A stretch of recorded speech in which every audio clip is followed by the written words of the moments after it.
I'm the Chief Park Naturalist for Algonquin Provincial Park, and my role is to coordinate the educational programs in the park. So that includes everything from interpretive programs to publications to managing a wonderful visitor center and a logging museum and an art center.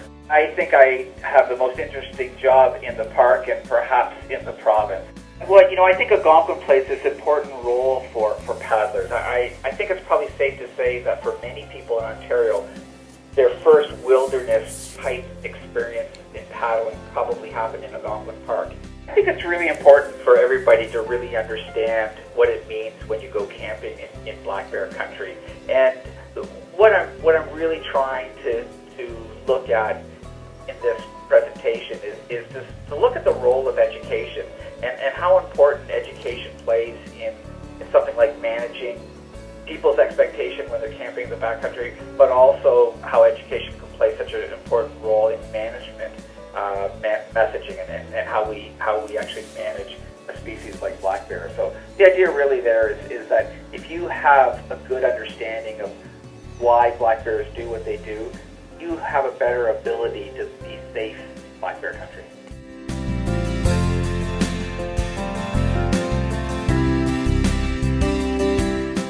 I'm an immigrant from Slovakia, and I found a passion in canoeing here, especially in wild, unknown places. And I also found Lynette here, who does paddling in the wild, unknown places. So we go together on many rivers and lakes where not many other people go into. And this will be our story, how we crossed with other four friends from Hudson Bay to Ungava Bay in very northern Quebec.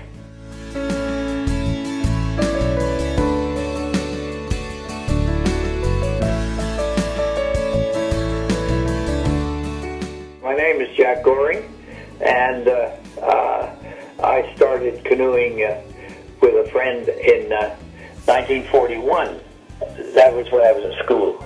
Later, I met with Eric Morse, who started me on the Arctic canoe trips, one of which was down the Coppermine in 1966. Among the members of the crew, or the group, were Pierre Trudeau, who was assistant to Prime Minister Pearson at the time. This followed Franklin's route from Lac de Gras down to the town of Coppermine on the Arctic Ocean. The next time I was in that general area was in 1970, which was the centennial of the Northwest Territories, when our group started at Point Lake on the Coppermine River and went south to Yellowknife.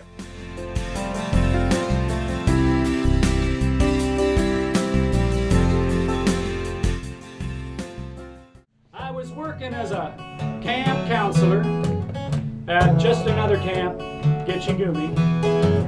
I used to teach kids to paddle canoes out in the water on those hot summer days. And over on the beach there was this girl counselor. Ooh, how I loved her, I could just count the ways. The way she looked in that hot, tight Speedo. Man, it'd make the sun grow dim.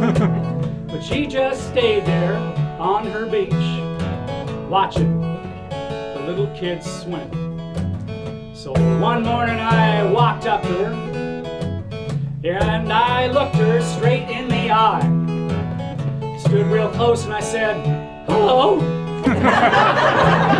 Make a grown man cry, because that's not what I had intended to say. That's not what I meant to say at all. Because what I had in mind when something like this, kind of a northern counselor's mating call. You wanna paddle with me, baby? You wanna move with me, baby? You wanna groove with me, baby? Into the night.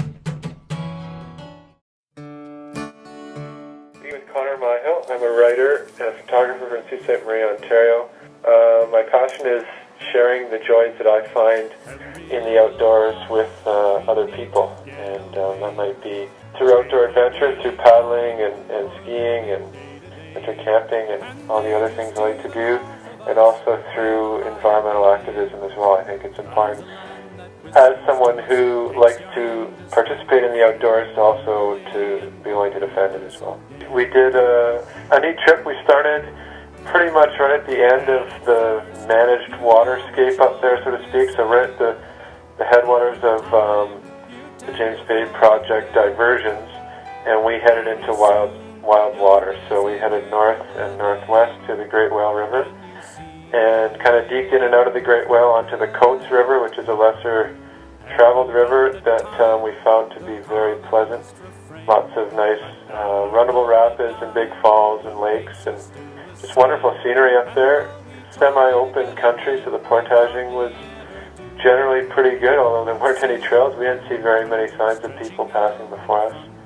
Just a great time to be out on the land for 30 days. You fall into a comfortable rhythm that anyone who's done a long trip would be familiar with, and I think something that I'm really enjoying and passionate about. You tend to forget very soon you're busy with living, and you see